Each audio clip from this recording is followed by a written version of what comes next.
Alright, so here it is. I've decided I'm going to do a restoration video. And this is a bit of a rescue mission. I noticed this on eBay a couple of weeks ago. It's a Tokai, I think it's referred to as an LCS 48, but obviously to the even untrained eye, it is very much a replica of a Les Paul Custom. Now, Tokai came to fame because they were one of the Japanese companies that was sued by Gibson because they made very convincing examples of their brand, and some of the early 70s and 80s Tokais now fetch up to and above what some of the same era Gibsons do these days. Now, I got this, it was selling quite cheaply on eBay. Obviously the previous owner, or maybe even the owner before that, made a couple of modifications to it that I will change back to spec, I'm thinking. Firstly, the pickup down the bridge here is an IN-F4. Had a bit of a research. That's an Ibanez pickup that usually you find on an RG. Net result, I plugged it in earlier and had a listen, and it tends to sound a lot more Ibanez-y than it does Gibson-y. So the aim's going to be to try and get this back to Gibson. The other thing that happened as well, I don't know if you can pick it up in this light, but the previous owner also dyed the fretboard.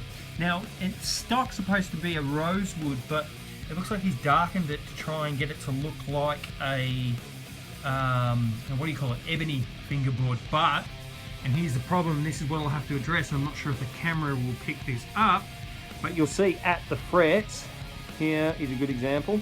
And to be honest guys, it actually is not as bad as it looks in the flesh, but the dye has bled into the binding, and it definitely did it across the nut as well.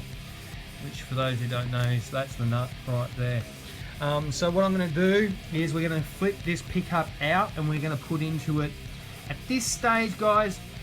And I'm looking for feedback. I'm either thinking a Seymour Duncan JB, which seems to be really common. I know Adam Jones from Tool likes to put a JB in his customs, or I'm even thinking of a Seymour Duncan Custom, or perhaps maybe tracking down a line of the Gibson Burstbucker 3, or try and track down something that sounds like an original path. I'm not quite sure about that yet.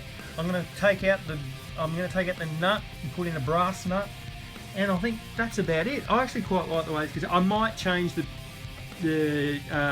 machine heads, because I am a bit of a Grover fan, and I don't know what these are, but actually on the back of the headstock too, it's become pretty clear. I don't know if you can see this, but there's me in the background.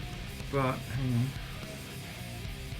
I don't know if you can see this or not, but these are different from what would have come on the original spec as well, because I can still see, not sure if the camera can pick it up, but I'll try it down here like this. Let's have a look here. There is, and you can see that, but there is actually holes where the original machine heads, it looks like it might have had standards, but I'm thinking I'm going to change it back to Grover's unless someone can actually identify those machine heads for me.